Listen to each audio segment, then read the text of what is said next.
This is the Instant Speed Podcast, episode number 19. Our guest today will be Tannon Grace, and this episode is brought to you by FabDB.net and Ultra Pro.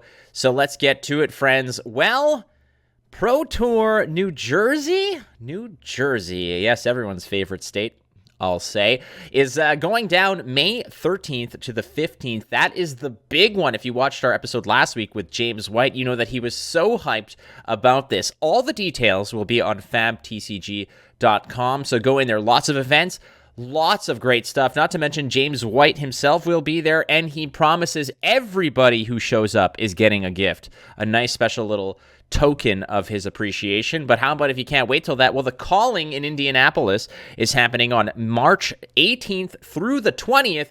I will be there. I'll see you there. So why don't you go ahead and make it down there to the Calling in Indianapolis. And finally, well, another Calling. Yeah, it's happening, friends. 2022 is kind of rolling out real hot and heavy here as the Calling Europe is being teased. There's nothing yet there, as you can see on the fabtcg.com webpage in the articles. It has been kind of grayed out, so we don't know what's coming yet, where, when, and all that other stuff, but it is happening, so get all your information there. But how about all the great stuff that's going down from all these callings, and who better to talk to about the broadcast side of the callings and the US Nats and all that other stuff than Mr. Tannon Grace. He is our guest on today's podcast right after these words from our sponsor at fabdb.net, your premier source for tools and awesome collection management resources. Well, that's it. The cards are out there. Everfest is upon us, and I'm sure you've got some sick ideas for some cool deck techs that you want to put together. Go to fabdb.net. Fabdb.net is an awesome place to not just manage your collection, but how about build those decks, tinker with some of the awesome tools, upgrade your account, booster generators, you've got collection management, get some of those statistics on what your deck looks like, and start tinkering, friends. Maybe you're at your LGS and you've seen someone play something, maybe you've got an idea, you've opened some of those boosters, busted out some cool new cards, put them together on fabdb.net and make it happen, friends. Upgrade that account to premium, unlock all the cool features. It is your premier source for collection management and awesome deck building resources. Fabdb.net. You will not regret that premium account. The Instant Speed Podcast is, well, mildly okay with our next guest. He is a mainstay of the Flesh and Blood broadcast crew, lending his talents for all major USA Fab events in the year 2021. I am proud to call him a colleague of mine, but more so I am privileged to call him my friend. Welcome to ISP again, Tannon Grace. Thanks for having me, Flake. You know, somebody had to follow the James White episode, and I'm just glad that it's me that's going to fall flat and not, somebody else that might have taken it personally, So. The steep decline, as we'll call it. No, Right. We will dig into the James interview, but frankly, I mean, it's going to be tough to top that one, Tannon. It's a tall order for you, but there is some significant big news that I wanted to dig into that involves yourself, and that is the fact that the Instant Speed Twitter account recently acquired a new follower, and it was you. We've made it, is what I'm trying to say. That is big news. The fact that Tannon Grace is following at Instant Speed Pod on Twitter, which everyone out there should also be doing. Yeah, everyone definitely should. I mean, if you're going to listen to the podcast, you might as well follow it on Twitter if you have a Twitter account, right? Sorry about that. My dog wants to become part of the show. Come here. Give me 2 seconds here. Come here. We're always about this. We've had this with Red Zone Rogue as well. We've had all of the... I love animals. I love dogs. So please, I think, did we get it? I don't think we got an introduction to the doggo last time that you were on the show. So why don't we do that right now? Sure. You speak French, right? I do indeed. Yeah, her name is Beignet. Like a donut? Yeah, like the little French pastry, because she looks like one and she's sweet like one. So she's a little Pomeranian. She's about 5 years old, and she is the love of my life. I absolutely adore her. I spend all day, every day with her. She got me through the pandemic really, really well. You got to lift her up a little closer to the head there, because with all the cropping on the videos of there, she is. Now, yeah. that is like 75% fluff, right? Underneath. Oh yeah. So she weighs about like 9.5 pounds. I think half of it is hair. Makes sense. I mean, Yeah. and it's not like you're in some sort of Arctic tundra. You live No. you live down south, so. Well, you'd be surprised about the last week or two. It's been freezing here, and we're not really used to that. But we get winter for about 2 weeks a year, and we're going through that right now. It is very cold outside. So, as a Canadian, 2-week winters. Yeah, I know, right? we were like, oh, is it summer? Yeah, but it's gone already. Okay. Yeah.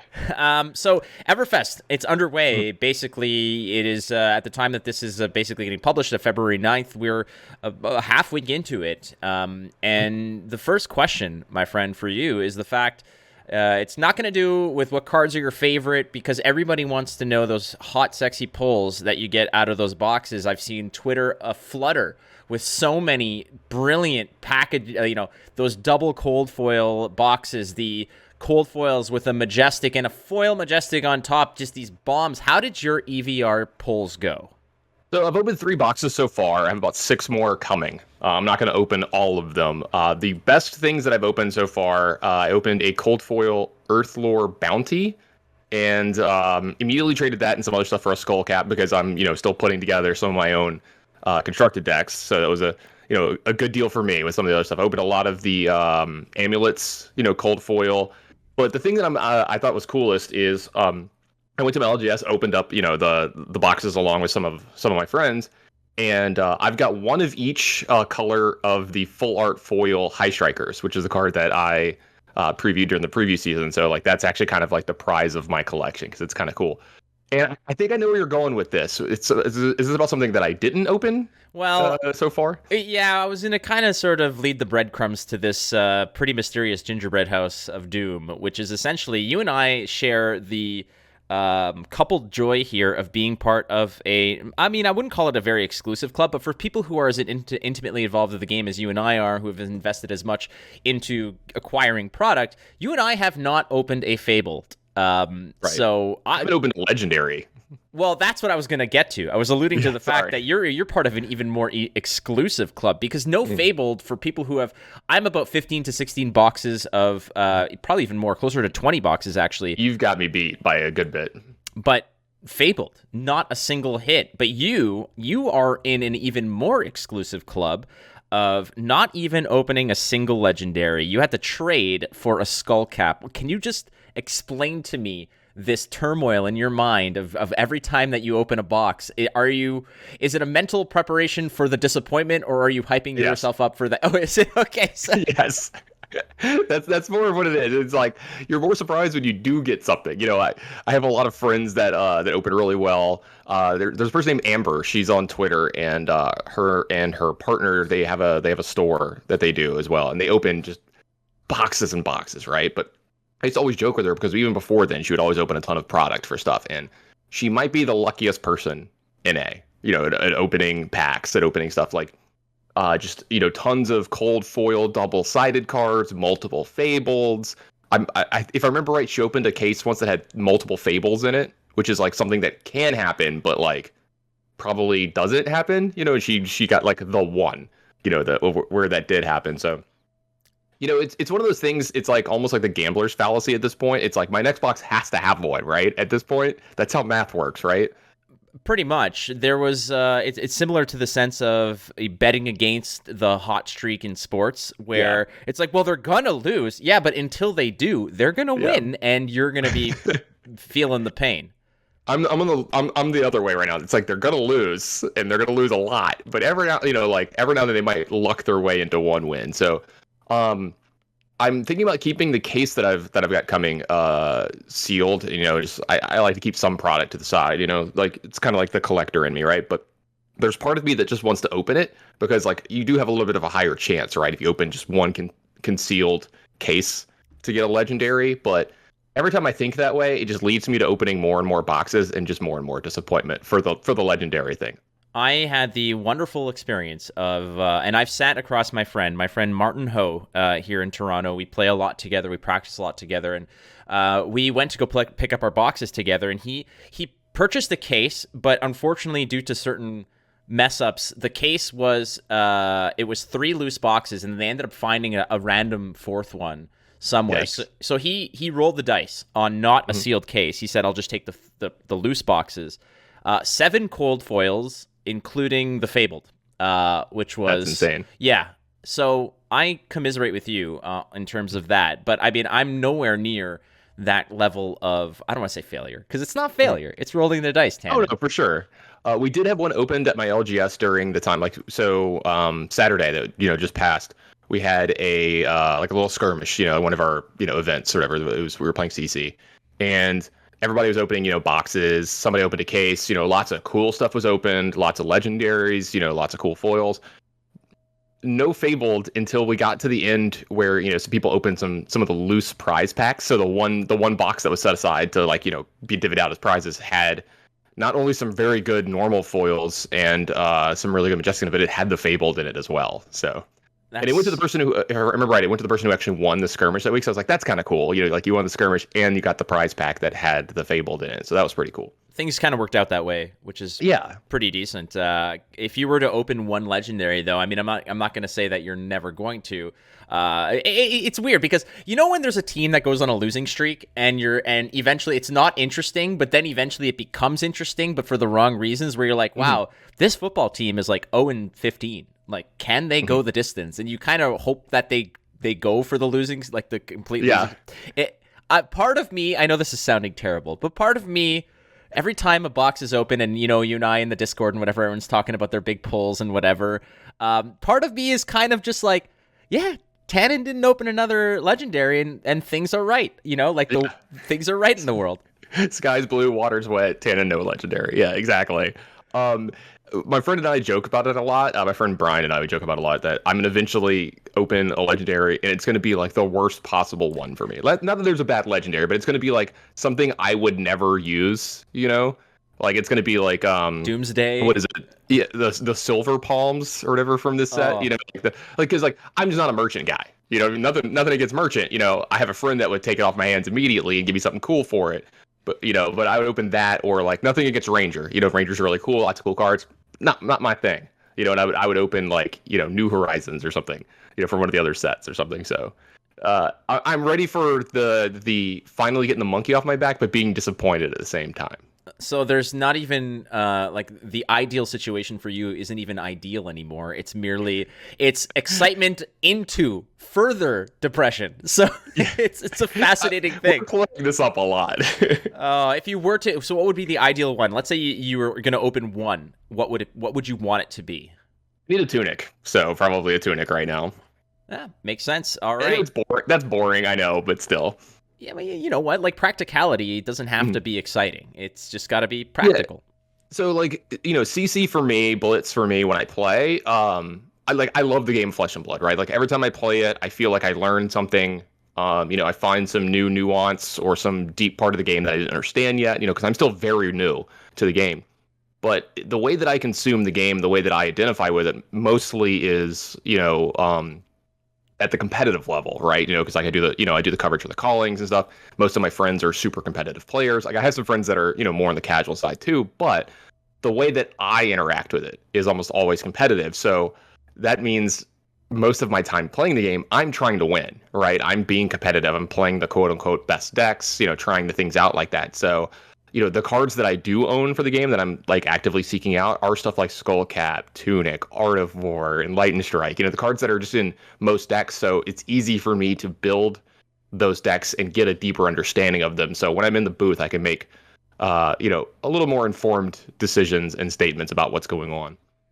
We're going to be talking about that down the line on the Instant Speed podcast here with Tannon Grace, but I want to talk a little bit about your impressions from our previous episode, and I'm not trying to harp on the past. No, because frankly, when it comes to the past, you were the maiden voyage, I will say, for Instant Speed Podcast, and I'm forever grateful for you, for that, because you came on this show before we were really well acquainted, before we were friends, before we worked together. So you were episode 1, which is a lost episode. It's out there on the internet somewhere, but it's not where you might suspect. It is out there though. But we recently had... when you asked me to be on the show again, I went back and I was just like, I wonder how my episode did versus the other ones, because obviously the James White episode got way more viewers than anybody else, and rightfully so. And then I go to the list and I go to the Instant Speed podcast and I pull it up on YouTube and I pull up all the videos, and there's just one video missing. There's just one episode that's just not there. And I was like, oh, I guess I'm just not there. My episode just isn't there. So, but you could definitely find it if you really want to. It's findable. It exists. It's kind of like the pilot for Seinfeld in a degree. Back when Kramer was called Kessler right. and Jerry's parents were different. Yeah. So James's interview was very intriguing. There was a lot that was discussed and a lot of information. It wasn't necessarily the most flat out pen to paper, black and white in terms of what's coming down the pipe, but there was some information that was dropped into that interview. I just want to get your impressions and your takeaways from that particular interview of what James, alluded to. So I think my first overall impression is, and this was mirrored back to me by almost every one of my friends that listened to the episode, and I'll say this, big fan of Instant Speed podcasts. I watch and listen to almost every episode anyway. I don't know if I've ever been more anticipated for an episode of a podcast's YouTube show before. Thank you. Like, you can attest this. I kept sending you gifs of like, give it to me now, stuff like that. I'm like, yo, can I get the episode early? Like, we're friends, right? Like, I can get the episode, before it goes live. When you open a legendary, I'll give you the episode early.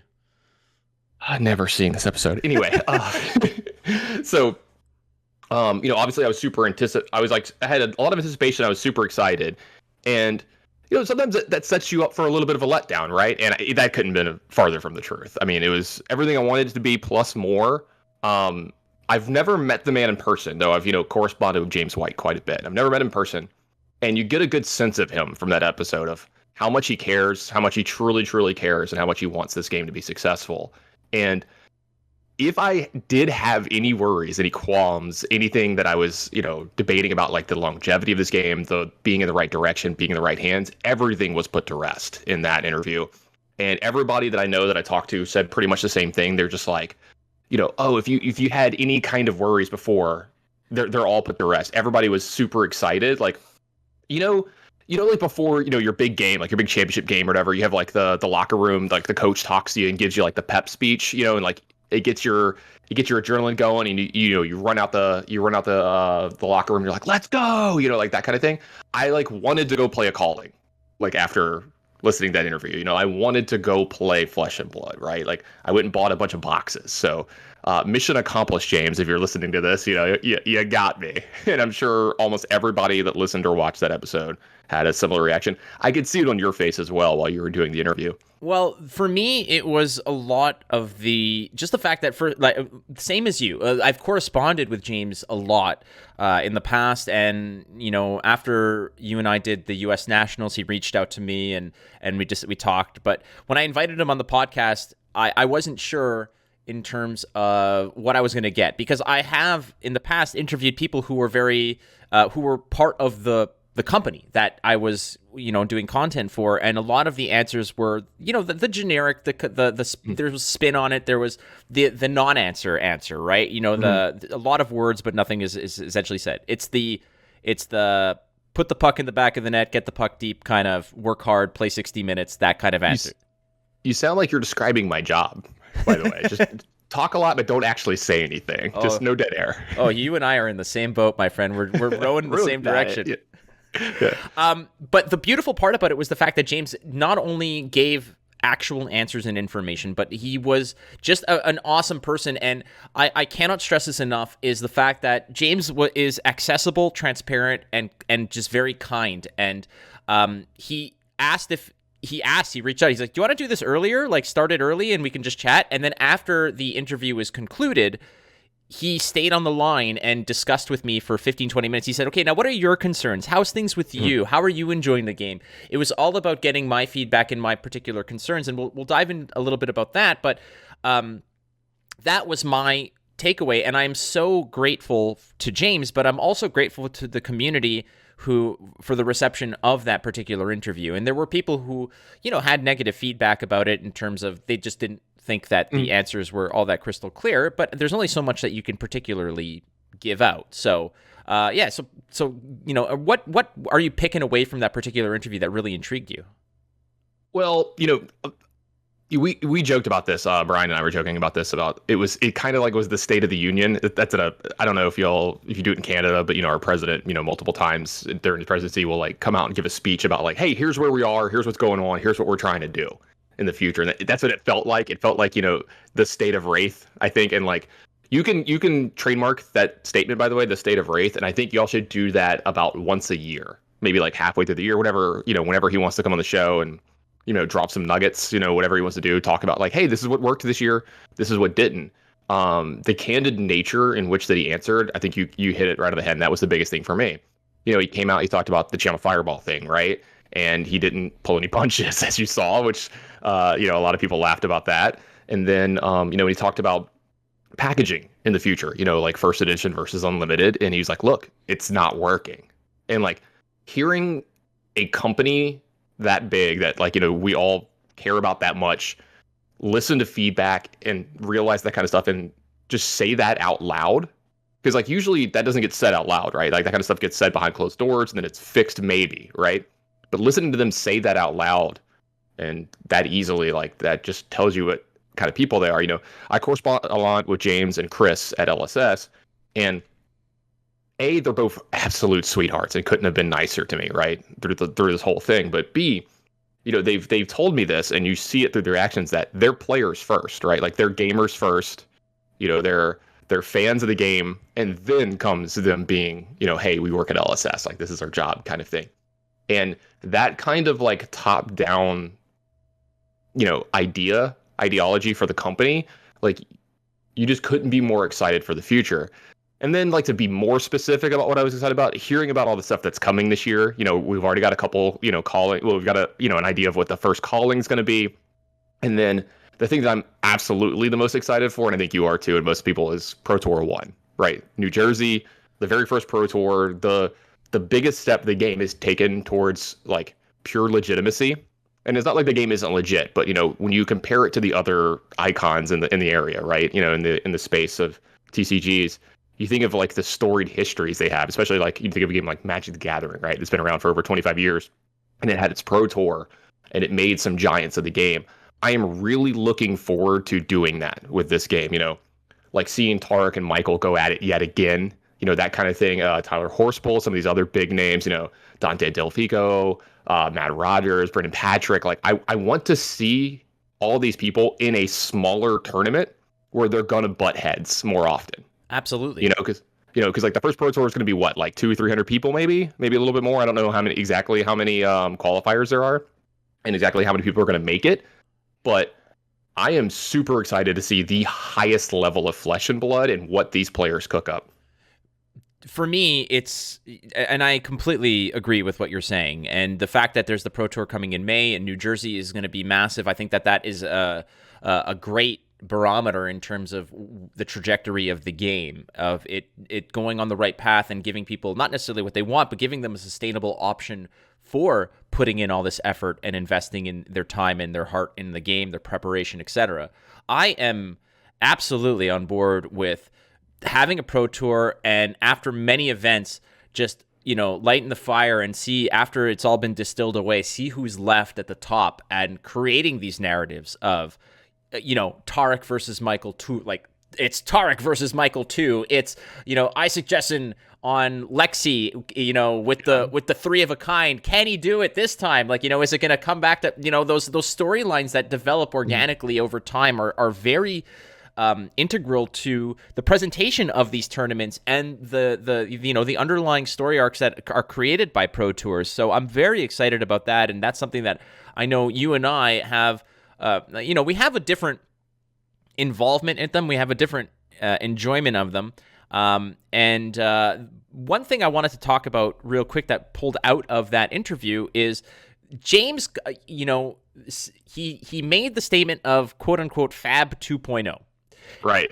And I think now when the interview was published, a lot of the commentary involved people quoting quote unquote Fab 2.0. I took it as just a throwaway statement, a turn of phrase, of it's just, Fab 2.0, they're going to fix a few things, tweak a few things. But a lot of people kind of took this and ran with it and said, in two different directions. Some people took it as Fab 2.0, it's a big revamp, it's a good thing, and other people saying the game's failing, it's already needing to readjust and revamp everything, it's gonna tank. Are people reading too much into this Fab 2.0 thing, or is it a legitimate, complete retooling of the game and the structure? from everything from like listening to it, taking context clues, I agree with you. I think people are just looking way too much into this at Fab 2.0. It's not like we're going to. I cannot see them just like redoing the entire game, doing away with stuff that's in the past. Honestly, I think it was just his excitement boiling over about the future of the game, progressing, learning, changing maybe a few things, like some of the stuff that we mentioned earlier, like how we do limited versus, first edition and stuff like that. And he's like, yeah, it's going to be like, Fab 2.0. And when he says something like that, he's not saying it's going to, the game is 100% changing. He's like, there's going to be changes, but it's just for the better, right? Like when I think of games that I play, any computer game, like you're always on version like 3.14 or something, or whatever. And it's like, yeah, it's the same game, just with like updates. They've taken feedback, they've seen what works, what doesn't, and done some changes. It's not different from, version 2.56 or whatever. I'm sure, someone's going to get me on that. Like, that's not actually how that works, like thing or whatever. But you get what I'm trying to say, this sentiment that I mean. I think people are reading way too much into this. I don't think that anything, your collection is safe. Like, you shouldn't go out there and, sell off your collection thinking the sky is falling here. I mean, but if you do, you can contact Tannon because he needs a lot of legendaries. I do, actually. That's tannongrace@gmail.com, so. Yeah, I think you're right about it. And you're right. I mean, the Fab 2.0, to me, it's just like, it's like saying, it's kind of like when you're watching like a hockey game and someone just throws a big hip check and you're like, oh, he killed the dude. Did he actually murder him? Oh my God. What are the repercussions of this? Like, is he going to jail? Like, no, it's just Are the police getting involved? No, honestly, you can hear it in his voice when he's saying it. And look, I'm not trying to speak for James. This is how I inferred it. You could hear the excitement in his voice, and you could tell that he was having to hold back a little bit, because while he did give you a bunch of nuggets, like he did give you a bunch of cool stuff and some, first time hearing some of these things, you got a lot of really cool, world first exclusive things. You could tell that he was holding back a thing or two that he already knows, because he was saying, hey, you'll know more about this in about a month, more about this in about 2 months. And I think it was just excitement for that overall. And he's like, yeah, it's Fab 2.0, meaning it's just the game being improved. It doesn't mean the game is different. It doesn't mean it's going to drastically change in ways that affect you personally. There we go. I think more sound and rational minds will not necessarily, ride that. I always fall into that category, but I'll gladly be it here. I'll vouch for you for this time. Sure. So there are plenty of events coming down the line, and that's part of the conversation that we had with James. And, even privately, him and I were discussing a lot of what's coming down the pipe. And I can't necessarily discuss it on this podcast because it's kind of confidential or privileged information, but there are several events, and some of them have already been announced, and the most prestigious of them obviously is the Pro Tour, and that major happening in May in New Jersey. So you are already a seasoned vet when it comes to these broadcasts and these events and being part of it. You are the face of Broadcast Fab, which is a fantastic thing. I think nobody is by any means upset about that. It's a great thing to have you on there, but it wasn't your first foray into it. We might have talked about this on the first mysterious, lost, forgotten episode of Instant Speed, but walk us through the sheer prep involved, because this is something that a lot of people might not necessarily understand, is the fact that you were not, nor am I, a pro at this game, obviously, but there's a lot of work that's done in the background in terms of getting prepped. So walk us back and tell us a little bit about the prep involved for just getting ready for the first series event and that first calling in Vegas. Oh, absolutely. Talking about being a pro, I think I was the farthest thing from. So, I do have a lot of, experience, right? Like I've been in the booth for a bunch for some other games. I've played a lot of games at a pretty high level. So I was just, sitting around my house one day, and there's a man named Jeff Foster who's going to be integral to this story. Absolutely adore Jeff. I don't know what his actual full title is for Channel Fireball, but I just call him the director, because he's kind of like the one that oversees our island of misfit toys that make the broadcast go. You've experienced him, right? Like cool, calm, collected head back there. That's just like, he's the guy that like when stuff goes wrong, he's the guy that just stands up. He's like, all right, you do this, you do this, you do this. We're doing this, that, done. Right. The purveyor and acquirer of the beef torpedoes and meat missiles also. Yes. Oh, I think that's one of his most important jobs is he gets us lunch. And I really appreciate that. Me downplaying him quite a bit. He's probably the most integral person to the broadcast. And I owe a lot to him, and you'll understand why. So he and I go back quite a bit, right? He used to judge for Magic. He's been involved in like Hearthstone, a bunch of other games that we have some overlap on.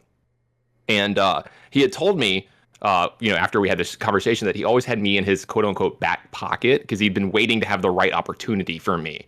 Because like I couldn't really squeeze my way into broadcast too much in Magic. That was a very established thing that had been set up like 10 years ago, right? These people have been doing this forever. And I was more of a competitor during that time anyway.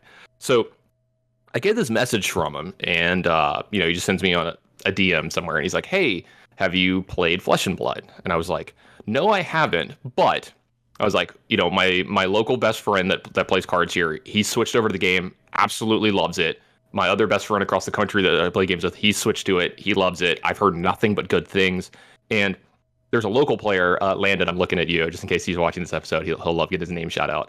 He kept telling me every time I walked into the LGS, he's like, "Hey, man, you got to try this game. It's great." And he kept trying to show me, like, props to him for being persistent. And he was right. And so, I was like, "Yeah, I'm interested. Why?" And he's like, "Well, we have these events coming up, right?" And he just like lays everything in front of me, right? We've got Vegas, Dallas, Cincinnati, and Orlando, coming up. And we need someone. And at first it was like, hey, we need someone for one, and then we'll go from there, right? In case I was a train wreck, right? Like, he's like, are you willing to do this and like learn this game? And so my response was like, hell yeah, how hard can it be? Like, I'm good at Magic, how hard can Flesh and Blood be? Narrator voice, it was very hard, and stuff. So I had about 2.5 weeks to get ready for Vegas. I had never played a game of Flesh and Blood. And they sent me a bunch of stuff in the mail. They sent me like a box, some blitz decks and stuff. I'm like, oh, this is cool, right? I watched about 4 different videos on YouTube on how to play the game. The one that I liked the most was the professors. Everybody says that. Everybody says that. Mm-hmm. So props to the prof. Yeah, and like him coming from a Magic background, I think helped me a lot, because he kind of looked at it through Magic tinted glasses, so that helped me as well, right? If you were from like a Yu-Gi-Oh background or something like that, or a Pokemon background, and someone from that game made a how to play Flesh and Blood video, probably be a better one for you, or a good one for you, right? So anyway, so I learned to play the game, and like it's hard to get good at it fast, right? Because like you have to physically play it in person. I didn't even know there was no client, right? It makes sense when you hear the name. It's Flesh and Blood. It's meant to be played in the Flesh and Blood. Because I was like, yeah, if they have an online client, I'll be great at it within like a week, right? And that's just not how it works. So I started setting up some stuff at my LGS and like, hey, let's get this done. You mentioned this earlier in the show. I live in South Louisiana. We got hit by a hurricane. If you've never experienced it, it's not fun. We didn't have power for about 5 or 6 or 7 days in my area. So I couldn't really practice, right? Like I couldn't really go anywhere. I couldn't look at cards online because that's mostly what I was trying to do is just memorize cards, look at deck lists, and get myself prepared for the event. Fast forward to the event. I feel okay when I get there, right? Like I knew Chain, which is important, right? There was going to be 60% of the field at some point, right? I knew Chain, like I knew Prism, some of the decks that I thought would be popular. I don't know if it conveyed well on camera. There is a round where I'm sitting of Red Zone, and one of the decks that pops up, they're like, hey, we got a cool deck. This, like one of the rogue kind of like tier 2 decks is on, and I had a deer in headlight moment. I just look at Red Zone. I'm like, I don't know like any of the cards in this deck. And he goes, "Don't worry, it's my favorite hero." And I was like, oh, thank God, we have a real pro in the booth, right? Long story short, just had to prepare a lot. The first time I really, really got to play the game, besides like, trying to memorize everything, was the Friday before the actual calling. I played at the, all 6 rounds of the pre-release, the world exclusive for Tales of Aria. And I gotta say, I think I did an okay job in Vegas. Obviously, I'm gonna think, oh, I'm the greatest, right? I think I did an okay job for how I had to do. And then like, I guess I could paint the picture for everybody at home for like what it is that you go through when you're sitting in the booth. Like you know this well, but there's a lot of people that think commentary is an easy job, and you couldn't be more wrong. It's so difficult at times, and I'm so thankful for the people that I have around me that make it easier, I'm thinking of like, especially the first events of Red Zone Rogue and DM Armada. I mean, they saved me, right? They were absolute superheroes. They made my job so much easier. They made me look great. They made me sound great, or just less dumb, I think is a good way to put it. But, I'm thinking about it and like, I'm sitting here, they're sitting there right next to me. We got our headsets on, and I've actually got a small hearing problem too, so sometimes a thing or two comes up that makes it interesting. So if you ever hear me just like completely ignore the person next to me, that's probably what happened. I probably just couldn't hear them. But they and I are having a conversation about what's going on in front of us, and there's just a giant television in front of us, right? What is it, like an 80-inch? Oh, it's massive. It's just a massive TV in front of us. So we're watching what you're watching, right? And it's got picture-in-picture, so like they could show us, hey, this is coming up next. Like, this is the slide you're going to see or whatever, blah, blah, blah. So I'm having a conversation with them. I've got that TV with another image in front of it, right? Around that is all the stuff, right? It's Jeff, the director, and all the other people behind us. This one of the people who puts up the actual slides likes to mess with us. Biscuit Jesus, yes. Biscuit Jesus, yeah. So what people don't know is they can talk to us in our headphones, and you can't hear that at home. And this happens a decent bit. And every now and then, like his goal is to try to make us laugh a lot of the times, like on air, especially coming in from a commercial. So if you ever see us come in from a commercial, we're smiling real big or laughing, it's because we're holding it in, because Biscuit Jesus is absolutely hilarious. Very good professional, obviously, very good at his job. It's just absolutely hilarious. So all that's going on, right? I'm talking to you.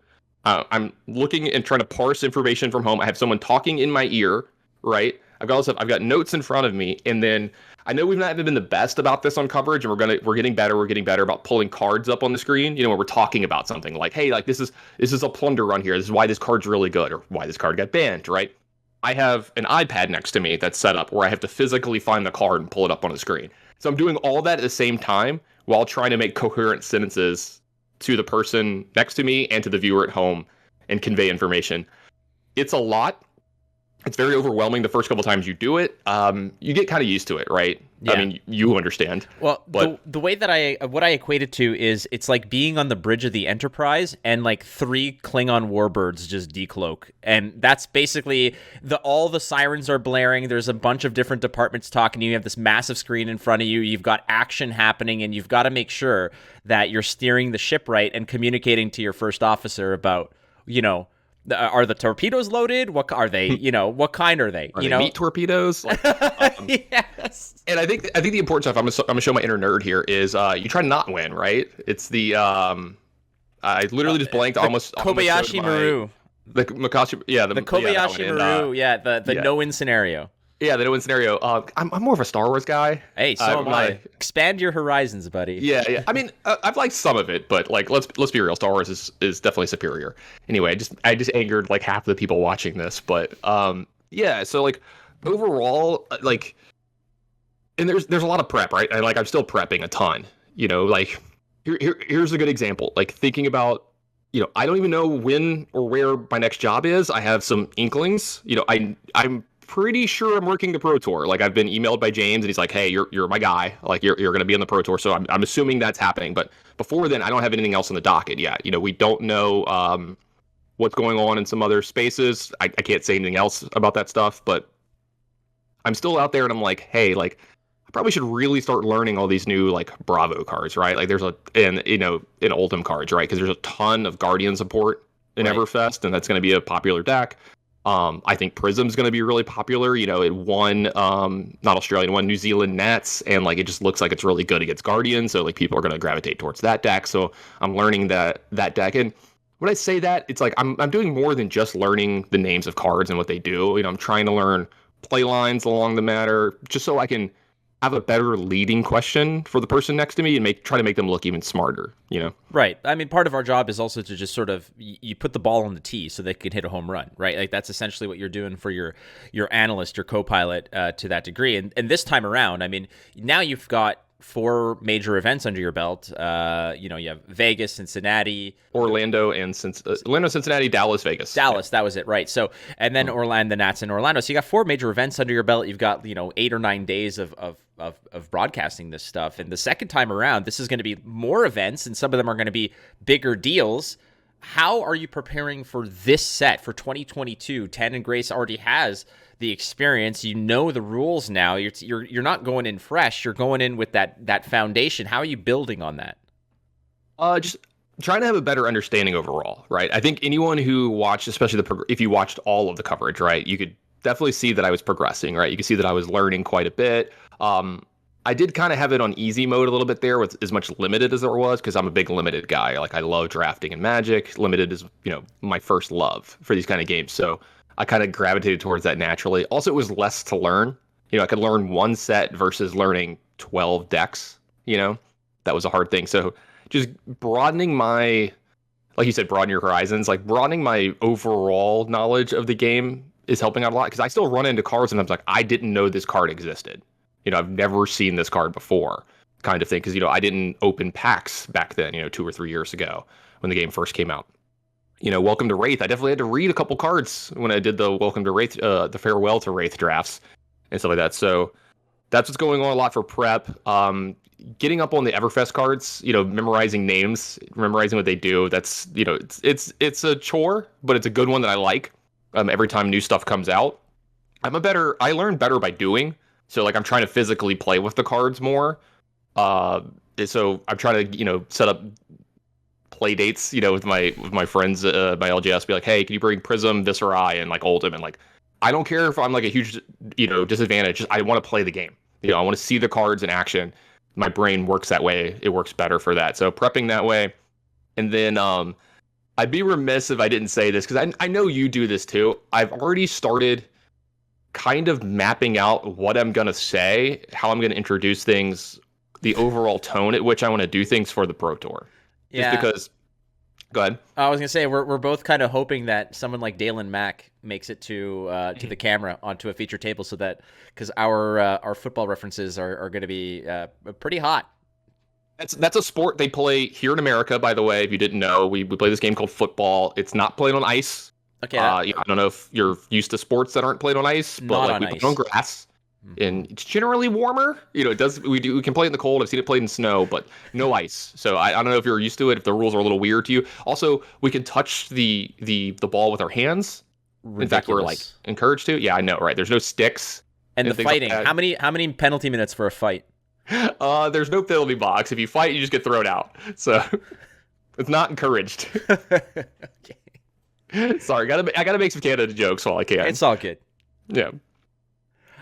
Yeah. Overall, I think it's a big thing. I think you can attest this too. You've probably had, a joke loaded and ready in the chamber before, or something like I've got a good one for Tarek sitting on the shelf the next time Tarek gets on air, especially if a certain thing happens. I'm not gonna spoil anything here, but I've got a good one for that. And honestly, I just hope we get the Pro Tour right. That is my number one goal this year. Is, again, I'm assuming that I'm on the coverage team for that. We've talked about it a little bit. We don't know any details yet, but I want it to feel the way it needs to feel for the people at home. I want it to feel different. I want it to feel big. I want it to feel grand. Hopefully we can cover everything, right? The matches, James apparently is going to be there, travel permitting. And, I want it to feel like what it's going to feel like for people who are there, right? Because there's going to be people who want to go and can't. And I want to give them that at home. And I want them to feel that this is different, right? Because I've played in Pro Tours. Like, I've played in Pro Tours on Magic, and I remember my first one. I was like a 20-year-old in London, right? I had never been to Europe before. I'd never gone on a plane like that, that kind of distance before. And you walk in, and it's old hat for a lot of the people there. But like, I was, like the kid in the candy store. You just kind of like how you have big eyes, and you look around, and you're like, I could name almost every player in the room. Besides my, I'm like, no one knows who I am, obviously. And, you're just kind of overwhelmed by it all. And hopefully we can kind of walk everyone, at home that's watching through all that in a good way, and give out a good product as well along the way as we do it. And, we'll crown a champion. It'll be a really good weekend. It'll be a big weekend for Flesh and Blood. So for all those reasons, plus, the legitimacy of the game, I hope we get it right. Yeah, I like to say it that the broadcast team is usually the frame around the art, right? Like, that's what we're there to do. We're there to sort of make sure that your eyes are on what they're supposed to be, but also just kind of keep it all together, because and sort of be the people that are essentially not necessarily creating the narrative, but explaining it and allowing and fleshing it out and making it a little bit more flowery. And you mentioned you are an ex Magic pro. I don't know if I say ex Magic pro. Do you ever do you ever lose the pro status? Like, how does that work? I don't know how that. I don't know if it's ever like a fit. Like, there's always that joke like what is an actual pro? Like blah blah blah. But for the sake of this argument, sure, right? Like. I competed at the highest level, right? I played at pro tours and stuff like that for on and off for, 15, 20 years. I don't know if you ever like truly lose it. Like when I play a game of Magic, it's hard for me to be like casual. I mean, like I can have fun with my friends, but like I want to win. I'm trying to win. Like I'm gonna get you. You know what I mean? Like I'm gonna play the game hard. Like I'm not gonna give you any quarter on that stuff. Like I'm trying to win. I am a spike. Whatever you want to call it. That's just the way I've always played games. Like. I grew up, I'm the youngest of two boys in a house. So like I had an older brother, he's about 4.5 years older than me. And he, played all the same games I did, video games growing up with Nintendo, Super Nintendo, and like, a couple, there was not really card games. There's Magic, but he didn't really get into that. But he would never let me win, ever. And that was a good thing, right? Like I had to fight for every little thing, right? And then I still remember the day, not like the day, but the time when I was, 10, 11, 12, and like, he didn't win that much anymore. And then he stopped winning at everything we did. And then he didn't play with me anymore. And so I had to seek out, better competition. And that's kind of where it came from. And I think it's just like the desire to be better, the desire to be good, and the desire to learn, I think is a big part of that. Not saying that other people don't, non-pros don't have that, but like you're just constantly trying to do better and be better. And the people I'm around push that a lot too, right? I hang out a lot with like the upper echelon players of the game, of the competitive scene, right? And they help push me and stuff like that. And I still compete a little bit in Magic every now and then, not so much lately, especially since COVID and stuff. But I still play that game a decent bit because it's your first love, right? Like you never really move on from that and stuff. So like it's hard to get that out of me, right? But as well, so as you're learning Flesh and Blood, I mean, being a professional playing at the top echelon, and you and I, we have the privilege of being able to discuss the game with some of the world's best players, and that's something that I never take for granted. It's fantastic to get those kinds of extra layers of intricacy when we're watching people play. Is there any card or any game style or play type that feels like Magic to you? Like, was there something that really clicked with you while you were learning the game that you're like, wow, that's a Magic card, or that's a Magic play? Wizard definitely felt like more like Magic to me, because in Magic you get to play during your opponent's turn a lot more. There's a little more interaction card to card than there is in this game. So like Wizard definitely felt really Magic-y to me, but then I realized I was like, this maybe not the thing you want to do if you want to win in Classic Constructed right now. So that kind of went away right away. Drafting felt very Magic to me. I think that's like the biggest correlation when I look at the games. Like when you play CC versus like you play any constructed format in Magic, they don't, like, you could see where the bridge diverts, right? You can see where the road goes away, and you can see some stuff together, but the game is just very different. When it comes to drafting, like the actual art of sitting down with 8 people in a pod and going through the cards, I felt very comfortable right away. I felt like, oh, I can do this right away. Like I wasn't intimidated. It wasn't too crazy for me. It wasn't too different. And I know some people home, and this is they've done their first draft. I remember my first draft in Magic. I was very like, what is going on kind of thing. So maybe there isn't like a specific card, but definitely that. And then there's a few cards, and they're generally not very good, that feel very Magic-y. The ones that are like, look at your opponent's hand and do something, or like counter a certain kind of thing. Those feel very Magic to me, but they're not as good in this game, because this game is definitely not apples to apples and oranges to oranges as some other games would be. Right. And I think you're spot on there. Wizard does definitely feel, again, the fact that you're playing mostly at instant speed, being able to have the thing that we always say, it's not your turn, it's our turn. Our turn. Yeah. It's our turn. So, that's awesome, man. And, again, the community is lucky to have you as part of the broadcast team. You're a seasoned pro. You are a polished individual. And that weekend in Orlando was exceptional for so many more reasons beyond just the gameplay. So, real quick, thank you, by the way, for all you did in Orlando. I have to thank you and everybody else that was in the booth. Matt Rogers, Red Zone, Armada. it was a very difficult weekend for me, and I hope it didn't convey too much over air. I was actually struggling quite a bit that weekend. I had actually hurt a vocal cord, and I may have even had bronchitis. I'm not sure. So that's why you saw a little less of me on camera that weekend. I was doing mostly interviews, so I didn't have to speak for, 30, 45 an hour straight, because I actually just could not. Like, my voice could not keep up. And it was a 3-day event. You saw how much tea that I was drinking. Oh, yeah. And honey that I was drinking that weekend. I may have been able to, like, single-handedly up their stock that weekend myself. So that was a really rough weekend for me. So thanks for making it easy and fun, by the way. Not a problem. I mean, let's just be real here. That for those who want to know, Tannon Grace at the U.S. Nationals in Orlando is the card game equivalent of the Bloody Sock, Red Sox thing. And if you don't know what that is, go look it up. But look up Bloody Sox, Red Sox, Curt Schilling. You are the Curt Schilling in that regard of just muscling through and performing exquisitely. Tell you what, let's compare me to the Michael Jordan illness game there. I'd rather that comparison to the Schilling one, but I like that as well. Absolutely. When Michael Jordan had the flu and like popped off for 40 something points, ridiculous. Still, I'm all for it. All right, 2 things. Number 1, if you're listening to this, I need someone out there who's more talented than me to Photoshop myself, Tannon, Armada, and Red Zone as the crew on the bridge of the Enterprise. That's what I need. I think I'm Riker. You're for sure Picard. I think Red Zone Rogue is most likely Worf, and I think Armada is more likely a Geordi or a Data. I think he might be a Data because of the sheer amount of knowledge he has.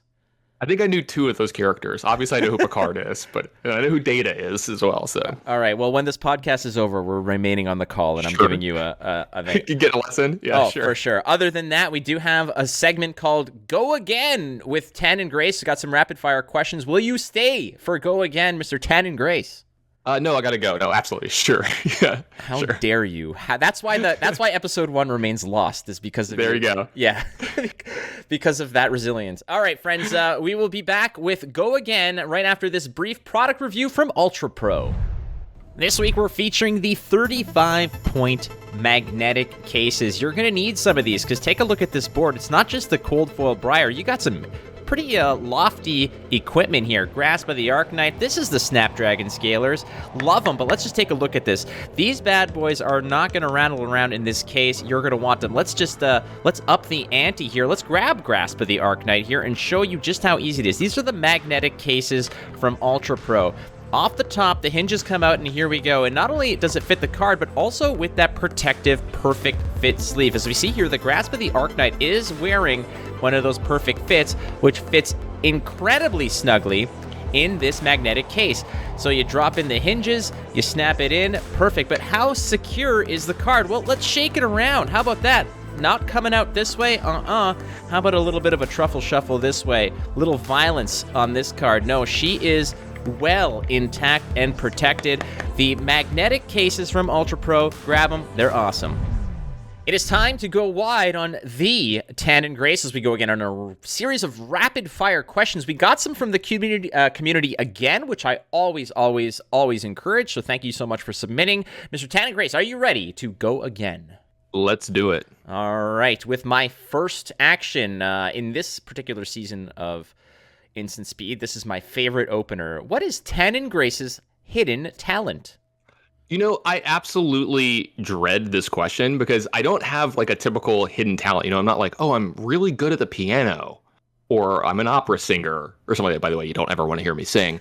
I'm trying to think, honestly, if I have any talent. Like, I don't know, maybe I have the talent of not having a specific talent. Like, I'm okay at everything, but I'm not inherently like really good at one thing. Okay. What is it? It's master of none, but you're okay. Like you're above jack of all average. Trades, master of none. Jack of all trades, master of none. Maybe that's a thing. I think at one point, here's a really, really random one for you. You want this one? I think at one point in time, I might have been the best Nintendo 64 Mario Golf player in the world. Wow. Okay. I would have backed it up too with money. And I mean, when you're going to those tournaments, usually it's like you're signing up. You're like, okay, I'll do the Mario Kart tournament. I'll do the GoldenEye tournament. Sure. And then there's like 3 names on the Mario Golf tournament. So yeah. Well, hey, being the best at that is a talent. So that's a good one. Mario Golf. Yeah, I always make this joke. I was born like 10 or 15 years too early. Like Twitch wasn't a thing. Esports weren't really a thing. Like I remember competing quite a bit in like Halo and GoldenEye and stuff, but there was just like no money. There's like you couldn't even dream of going pro in it. Like, these kids today that are millionaires doing it. So, back in my day when we walked uphill both ways, we played for love of the game. Like I'm obviously joking when I say that. So Okay. there was no hill. So. Next question is coming from Greg at Darth_Prentice on Twitter. Which heroes does Tannon think will look the most different after Everfest? Additionally, what hero are you, Tannon, most excited to play or brew after Everfest? So I think the one that's going to look the most different, Benny wanted to answer this one. I think the one that looks the most different, I think maybe my boxes just showed up. My case might have just showed up. Oh, damn. I think it's going to be Briar. And I think there's a good chance that you see a completely different kind of Briar deck, right? Like, we're not going to see the lightning deck where it attacks, 4 or 5 times a turn. You're going to see them more earth-centric and do, maybe a couple, maybe a big force of nature turn, something like that. But I think that deck could have something like 40 to 50 different cards in it than what it did, in the past. Maybe not that many, but you get what I'm saying. 10 to 15 new cards kind of in it. That one, I think, is going to be, drastically different, unless we see a deck that just we haven't seen before. Something new spawns. My dark horse for that is, I think there's a chance that we see a new, different kind of prism deck. That's my dark horse, and even if it changes 4 or 5 cards, it's going to look and play a little differently than what you expect. That's my dark horse. What hero am I most excited to play and brew with? I've been on a kind of a blitz kick lately, and I kind of want to do the live the dream Benji thing, where you just like, someone's like, yeah, you can kill them on like turn 1 or 2 with these like the 17 card combo. And can you imagine sitting through that while someone, piece by piece by piece meticulously combos you out from there? I think that any deck that can use High Striker, my card, something to abuse the coppers, I kind of want to do that. And then for classic constructed, I was like very interested in Viserai, like right after the Nationals. So maybe something along that line. I like it. I absolutely like it. I have a picture from Canadian Nationals where my opponent in like round 2 or 3 popped off with Kano on turn 1, where essentially their pitch zone had about 12 or 13 cards in it. It was the most obscure, random. Never seen that. No, I have the picture. It's on Twitter. It was way back in, I guess, November, but the person I played against was just as surprised as I was. They're like, and I was like following along, and it was all legal, but at the same time, it was just the most magical experience. So I'm glad that we did this together. I'm glad we were here together for this. Yeah. I'm like, I'm gonna lose, but dear God, thank God over. Like, I'll go down with the ship saluting you the whole way. I've definitely done that magic before. I'm like, do you mind if I just take a picture of this? Like, I just need this for prosperity's sake. It's respect. Question number 3 is from Andrea Biaggi. Hopefully, I'm pronouncing that and doing that due justice. You got it better than I did. I'll tell you that. Have you thought abandoning the commentary booth to pursue a competitive run in Flesh and Blood? So the first thing that came to my mind when you said this, when I read this question, is can you imagine me like opening a show and then being like, well, I'm not actually gonna be on the commentary team this week, and like I rip open the shirt that I'm wearing, and underneath I have like a jersey, almost like NWO style or whatever, more professional wrestling kind of thing. Yes. And I'm like, I'm actually competing. I like throw down the headset. You can even do like my music or whatever, have me some interest music, and then I go play round 1, and then by round 4 I'd probably be back in the booth because I'm eliminated from the tournament. No, but all seriousness, yeah, I have actually had the thought. I've been asked this question before. I do love competing, right? Like, absolutely adore it. Like I said, it's the way that I identify with the games the most is through the competition, right? Especially the high level. There's gonna be a day where I do it. I'm definitely like, if there's 15 callings in America, 12 callings in America this year, there's a chance I play in one. Especially if I really enjoy a format, like if there's a certain limited format I really like. I would have loved to have played a Tales of Aria calling, but right now my focus is almost 100% on doing the best I can in the booth. But I'm very, very tempted. I see handing off the trophy at the end of these events. It gets the competitive juices flowing. I don't disagree. I do like the visual though of you where like it's like a surprise entrant into a Royal Rumble. Yeah. It's happened. There was one I know that we talk about wrestling randomly on this show, and yeah, I can't escape it. I watched as a child. Yeah. Yeah, there was one Royal Rumble several years ago where the music played and it was JBL, but JBL was doing commentary, so he took off the headset, he's in a full suit, gets into the ring, and everybody's like, "Oh my god!" And then he goes and takes off his suit jacket, and he's leaning over the ropes to go give it to his co-commentator, saying, "Here, take my jacket." And someone just eliminated him, so it was kind of funny. It was just one of those throwaway comedy moments from a Royal Rumble, but I could honestly see that happening. It's like, oh, who's going to be playing against Tyler Horspool in this round 6 match, and then you're like, your match is up and there's just nobody sitting there and the name's blank and has question marks or something, and then Tannon Grace's music plays, and it's what music would that be? That's a good question, actually. What music would that entrance music be? You put me on way too much of a spot there. I'd have to really think about that because I just don't have a good answer. I'm not even sure, honestly. Maybe I just sample some wrestler that I liked. I'm thinking of my formative years when I was young. I still remember, what was it, Hogan turning heel? That was that blew my mind. So that would be a fun thing to kind of do that type thing. If we ever have a big time world championships with a small field, I kind of hope that one day, if we could ever set up the stage, that we could do that, pyrotechnics and all. I just want to do the whole thing, fully lean into it, kind of stuff. I can honestly say, and there's no shred of a lie, in the conversation I had with James White post-interview, off the record, just privately, we absolutely 100% discussed what it would be like to have a big spectacle in that regard, and he is on board. And he is enthusiastic, and it is not out of the question at all. I'm 100% down if they want. I will call an entire round as a wrestling announcer. That's all I want. I'll do. I don't know if I could make it through an entire broadcast. I don't know if my voice could handle that. I'd have to train it a little more for that. But we'll bring you cough drops and tea, honey. Oh yeah. But in reality, the one I envision for you, frankly, is Shawn Michaels' "Sexy Boy." Oh yeah, but the beauty of that entrance music is that Shawn Michaels sings it. He's the one doing the vocals for it. Is he really? Yeah. I had no idea. What would be your entrance music, by the way? I maybe have thought about this 50,000 times. Sure. It is Jimmy Eat World, and the song is "Sweetness." If you have not, I remember that. Okay, that's a good one. That's a good one. It literally, it would just pop with, every entrance music needs a pop. The glass breaking, you've got Undertaker's lights go down. You need that, if you smell, that kind of. Some kind of hype. Yeah. For me. Because I don't know, my favorite bands lately for the last 10 or 15 years, I don't know if they have, that kind of thing. So I'm not sure if I could take it from, the music that I listen to on average. So, but Sweetness has the line, it opens with, "Are you listening? Oh." Yeah, that'd be really good. And then the whole crowd would go, "Oh." Yeah. That's a big thing too, is having some kind of interaction with the crowd too, right?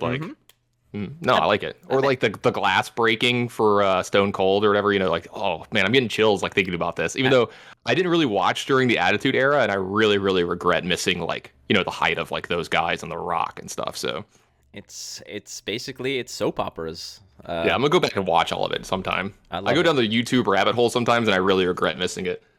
Oh God, I could talk about this. I just want to do an episode of just how we would plan a wrestling style card event. I'm in. Have me on again. I'm done. All right, number 4. I owe you a steak dinner. This is true because the Los Angeles Dodgers lost to the world champion Atlanta Braves. I mentioned earlier in the show that I have a small hearing problem. I'm not sure I heard that correctly. Could you repeat that one more time for me? That is a hard no. That is a hard no. Sure. How do you like your steak cooked, and what is on the side of that steak? I mean, let's be real. Medium rare till I die. It's the only real way to get a steak, unless you have to order it rare at some places. But we're not cooking it past that. Let's be real. It's not steak anymore when you do that. What's on the side? I like vegetables a lot, so maybe some veggies. And then, obviously the unhealthy stuff is really good too, right? Give me some mac and cheese.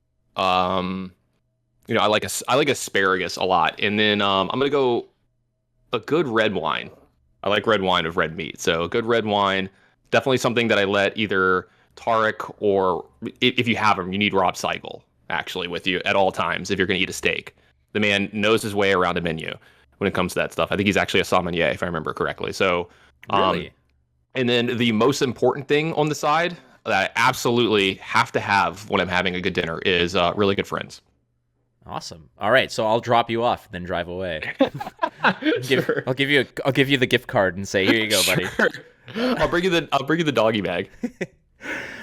This one is coming from Sadani at Dosdries. I'm sorry if I'm pronouncing this incorrectly. I'm doing my best here. But the question is, to what extent do you value consistency over power? Where in deck construction is this trade-off made, and how does it vary between heroes? This is from signed off as Peter. So thank you, Peter. Yeah, so this one, you gave me some of these questions ahead of time. Hold on, let me grab my dog. She's yelling at me again. All right. When I saw this question, this one, I'm not sure I have like a very good specific answer here because it differs from games, right? Like in Magic, I actually value consistency a little bit more. Like I want my deck to do the same thing every time. And then when I say that, I'm like, well, I kind of want that in Flesh and Blood as well, but when you think about it, there's so much overlap with a lot of these decks, like from a Briar player, right? Or a Bravo player. Like all of your cards kind of do the same thing, right? So at that point, you just want to do something busted, right? You want to do something broken because in the game of Flesh and Blood, a lot of the times games are decided by the first person that has one of those really, really big, impactful turns. And then you've got all the tempo and your opponent is trying to come back from that, right? You're trying to find a spot to pivot. You're trying to find a spot where, okay, well, maybe I just can't block this turn because I need, use all the cards in my hand to get back in this game and stuff. So at some point, it actually becomes probably a little bit more important to just do something powerful in the game than always be consistent. So I think that question is really good, Peter, and very hard to answer. And I think maybe like you should maybe ask that question to someone like Tarek or Matt Rogers, somebody that has a little more experience in the game than I do. And then varying between heroes, definitely, right? Like when you think of something like Kano, like, yeah, consistency is a thing, but like you're just trying to high roll, right? Like you're just trying to have the 30 damage turn. You think of like Bolton Saber, so you're just trying to have the 30 damage turns, or Viscera, you're just trying to, you're trying to be consistent in making a whole bunch of rune chants every turn to have that one big turn down the line. So it does vary between heroes and stuff. So very good question, Peter. I wish I had a better answer for you. I'm sorry. No, this is probably one of the best questions that has ever been asked on this podcast. So cheers to you, Peter. Thank you for that. If I can just chime in here, I'm not a pro in any way, but I have always felt that if you're going for power, typically, consistency versus power has to be power. It has to be something like Bolton Sabers where you can smash in for like 30 to 40 damage. It has to be a combo-centric deck. Because you're basically spending most of the deck trying to cycle to find the correct pieces to build that big turn and then smash in. You do have big, powerful heroes that can smash in, something like Bravo, that's coming in with a Crippling Crush, with a Pulverize, like those massive, massive plays that, frankly, is it consistent to get that? No, but what you're doing is you're basically playing until you can reach that consistency. You're defending until you can find that, that play. So, but again, fascinating question, and this is something that I think I might revisit in terms of asking one of the pros, because I think next week it's going to be Tarek on the podcast next week. So, redo this question with him for sure. For sure. Number 6 is, what song lyric or movie quote inspires or motivates you? Song lyric, one that comes to mind when we talk about the competitive side. There's a Fall Out Boy lyric where it's hell or glory, I don't want anything in between. And that's kind of how I've always approached competitive play. Like, it kind of goes back to the question prior, like, do you want consistency or do you want power? I would much rather have a few really good finishes and some flame outs than just being like, yeah, man, I like constantly make day 2, but like I'm not breaking through into the top 16, the top 8, blah, blah, blah. Like, if you look at my Magic career, like that's kind of the way it went. I'm trying to hit home runs, right? I'm trying to pick the right deck this weekend to win the tournament. I'm not here to grind out a top 64. That's admirable for a lot of people. That's not me. Especially at my age and how many times I've competed, I'm trying to win. I want to take home that trophy. I want to take home one of those gold foils, whatever game it is you're playing, whatever the prize is, that kind of stuff. Movie quotes, I don't know, just like any of the big speeches from any take it from the litany of sports ones, or maybe even like one or two of the Marvel ones. I'm a big, pop culture fan. Love that kind of stuff. I can't think of one like directly off top of my head, but I should have maybe done a little more research on this one. But definitely that song lyric is like to the T how I approach playing competitive games. I usually just lean on, you're tearing me apart, Lisa. Oh, hi, Mark. Oh, hi, Mark. That gets me going, Flake. Baby. Yeah, oh, hi, Flake. Yeah. That gets me going so hot. All right. This question is usually my last question, but there's a reason why it's coming in at number 7, and it is you're on a long-haul flight, Tannon. You have to sit between two heroes from Flesh and Blood. Who do you want to sit between? I gotta say, probably this is a Tales of Aria answer. I'd probably say Briar and Oldhim. Briar looks like she's a lot of fun. Like she'd probably be like the life of the party, ready to, mix it up, get crazy. And Oldhim looks like he's a kind of a curmudgeon, but like if you give him a few drinks, he'll loosen up quite a bit. So like I think it'd be fun to watch like her try to, mess with him kind of thing, and that'd be a little fun. I do think we'd get kicked off the plane, though, is the problem. And then if I had to have a third answer, probably some kind of wizard, maybe Kano or whatever. So just seems like he's knowledgeable and he knows these things. A lot of the other answers that would be fun, like I just don't think you could have any of the brutes on a plane. We definitely would not. They wouldn't even take off. Hey, right? you can have snakes on a plane. I'm so damn tired of these. Yeah, all right. Can you see it? Hold on, I'm gonna move my camera real quick. I can't see you. Remember? You can't see me because of recording stuff, but for those with the benefit of there it is, right there. I have a framed and laminated. There. Yeah, right there is a framed and laminated Snakes on a Plane poster. No, do you really? I do, absolutely. Are you a Sam Jackson fan, or are you just like really bad movies that are like so bad they're good? I am a fan of going to ridiculous movies with my buddies and having a good time. For me lately, it's been the Godzilla movies. Oh, they're so bad. They're so good. They're so why did King Kong become Thor in that freaking movie? I don't know. Like that movie had so much potential, and it just like took a sharp left turn at one point. And one of my favorite parts about it is like when we go at really random times, so we're some of the only people in the theater. So if we want to act it up, like if we want to ham it up, we can, because we're just like, what the hell, like what's going on? Or like the theaters that have a bar, you can kind of enjoy it with a little bit of some spirits along with the movie, and you can kind of loosen up a little bit. It's a lot of fun. That's a good idea, definitely. Here's a little Easter egg. Movies that are like really bad that I really like. So. Yeah, we already talked about we mentioned The Room, as that's got to be up there. Snakes on a Plane is, in my opinion, a cult classic. Little Easter egg for all of those out there who have seen it or want to see it. There's a part in the movie, very brief, under about a second. They grab a snake because they're on the plane, and the stewardess, the flight attendant, throws it into a microwave, closes the door, and presses a button to kill it, like to cook it, and the button she presses says snake. That's actually great. Kind of like, the popcorn button. Yeah. Yeah. And that's awesome. I thought that was good. Last question, Mr. Tannon Grace. This one's coming from Chris Fuller, somebody who's new to Flesh and Blood, asking, and this is why this question is last. Forget the airplane question. Which hero would you want to have your back against all other heroes? Probably maybe Reinhardt, like some kind of brute, just something that could just go absolute ham on everybody else, because like you need someone that could take on everyone, right?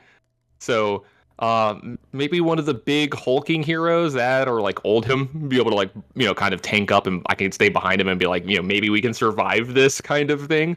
Or do you go like pure power? Like you do like, okay, maybe I want Chain because at his most powerful, he might have been able to take on all of them at the same time. Or do you go Bravo because like he's the chosen one or whatever, right? So that's a really good question, but my first instinct would be like one of the big Guardian people, because I would be very scared and want to run and hide, and I'd want someone who'd protect me. So definitely a Guardian. And you're not exactly like a big dude. You can easily like cower behind Oldhim. Yes.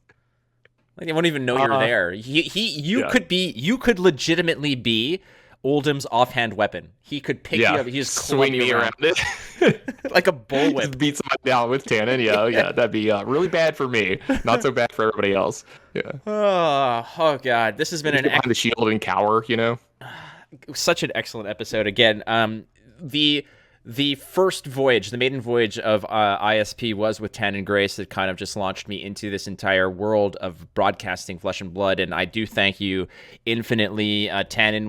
We met as colleagues, as work people, and we have become good friends, and I'm very thankful for that. So cheers to you, man. Thank you so much for being on the show. Absolutely, Flake. Thanks for having me. I'll do this anytime. Absolutely love you, brother. So let's do it again real soon. We absolutely will. And for all of those who want to get more Tannon Grace, obviously there's videos you can catch.